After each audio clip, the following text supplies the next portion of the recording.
عملت لكم تتبيله للفراخ المسلوقه روعه، اول مره تشوفوها.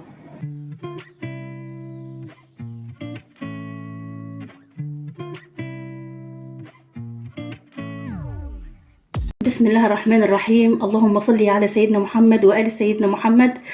يا مساء الخير أو صباح الخير والسعادة والهنا والسرور على كل حبايبي داخل مصر وخارج مصر. أهلا بكم في فيديو جديد. دايما بفكركم بالاشتراك في قناتي على اليوتيوب وتنزلوا تفعلوا جرس الكل عشان كل ما انزل فيديو جديد يوصلكم بيه إشعار على خير إن شاء الله. النهاردة هنعمل مع بعض فيديو حلو جدا جدا. هنعمل فراخ مسلوقة بس بطعم وشكل المشوية حلوة جدا جدا، وهقول لكم على تتبيلة مختلفة خالص للفراخ المسلوقة حلوة جدا. هنقول مكوناتنا على بركة الله. عندي كمية الفراخ اللي انا هستخدمها، ودي طبعا زي ما قلنا قبل كده على حسب عدد اسرتك. ويلا نبدأ الفيديو على طول ونشتغل، يلا بينا. اول حاجة عندي طاسة هحطها على النار، هحط فيها المادة الدهنية اللي احنا هنشتغل بيها. ممكن تحطي زبدة على سمنة، زيت على زبدة، اللي يريحك الست الكل اعمليه. عندي الطاسة هنا سخنت، هنزل كده بالفراخ عشان اديها تشويح.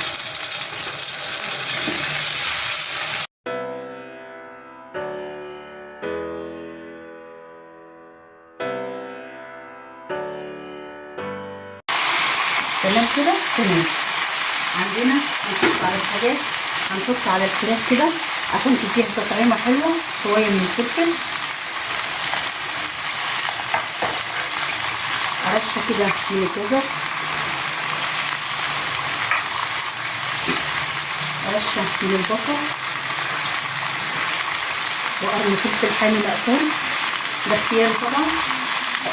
بس كده، وهنسيبهم كده لما يتشوحوا كويس نرجع نكمل الفيديو مع بعض. اللهم صل على سيدنا محمد وآل سيدنا محمد. كل اخواتي وحبايبي، رجعت لكم بعد الفراخ ما اتشوحت بالشكل ده. عندي هنا حله، هحط في الحله دي طماطم، ورق لوري، وبصل. دي اللي انا هسلق فيها الفراخ. عندي جزر مكعبات حطي، انا ما عنديش، عندي المبشور ده هحط برضه مبشور هيدي طعمه حلو. هنحط رشه من الفلفل، كل ده بيطعم الشوربه ويخليها حلوه. هناخد كده الفراخ من هنا هنحطها هنا في الميه السخنه.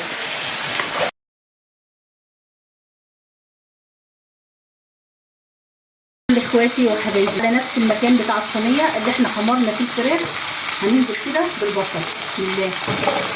دي التتبيله اللي احنا هنعمل بيها الفراخ، تتبيله اول مره تشوفيها، تتبيله رهيبه هتطلع زي المشويه واحلى كمان.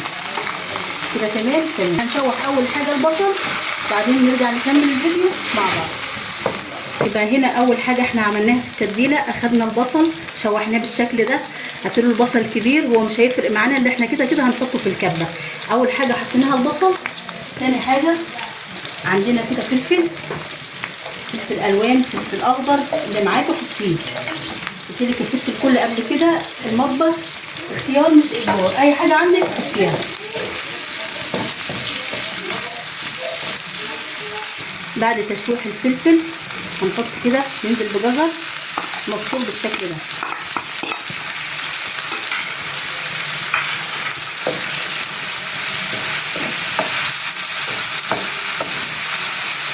بسم الله ما شاء الله تحفه.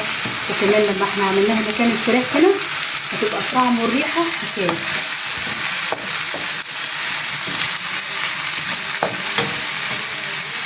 هنضيف بقى التوابل بتاعتنا. عندي هنا كركم، معلقه صغيره من الكركم، من البابريكا بالشكل ده. عندي كمان معلقه من الجنزبيل.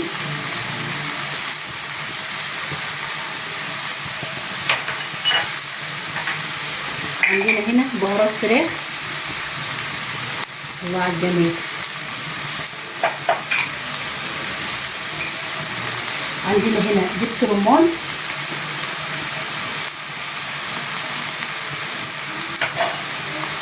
عندنا كمان عصير ليمون،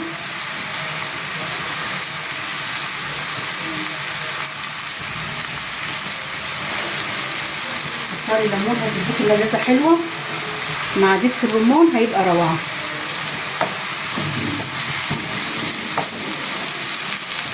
عندنا اخر حاجه كمان كده الطماطم. عندنا كمان فصين من الثوم هنشوحهم في التتبيله برضو كده، نقلبهم بس تقلبتين ونشوف هنعمل ايه في باقي الفيديو مع بعض. عندي هنا عصير طماطم من غير اي ميه خالص.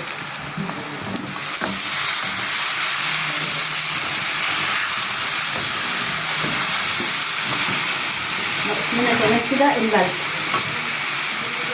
نحط معلقتين حلوين كده من الملح، نسيبهم بس يتسبكوا شويه ونرجع اقول لكم هنعمل ايه في التتبيله الرهيبه دي.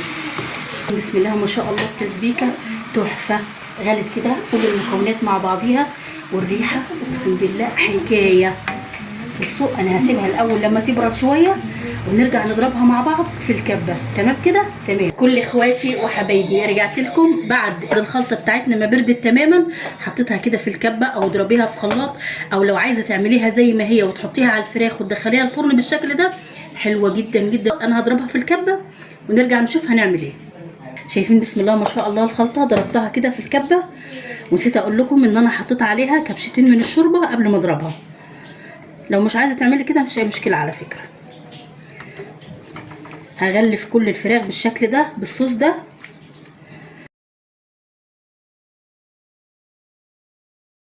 هدخلها الفرن ونرجع نشوفها ان شاء الله مع بعض. وبكده وصلنا لنهايه الفيديو. خرجنا الفراخ من الفرن بالشكل ده، شايفين جمالها والريحه روعه. بصوا جربوا التتبيله دي تحفه. بصوا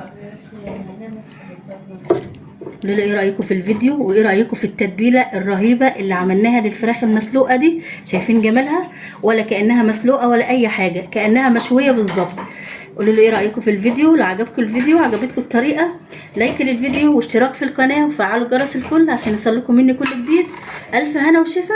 السلام عليكم ورحمه الله وبركاته. نتقابل في فيديو جديد على خير ان شاء الله.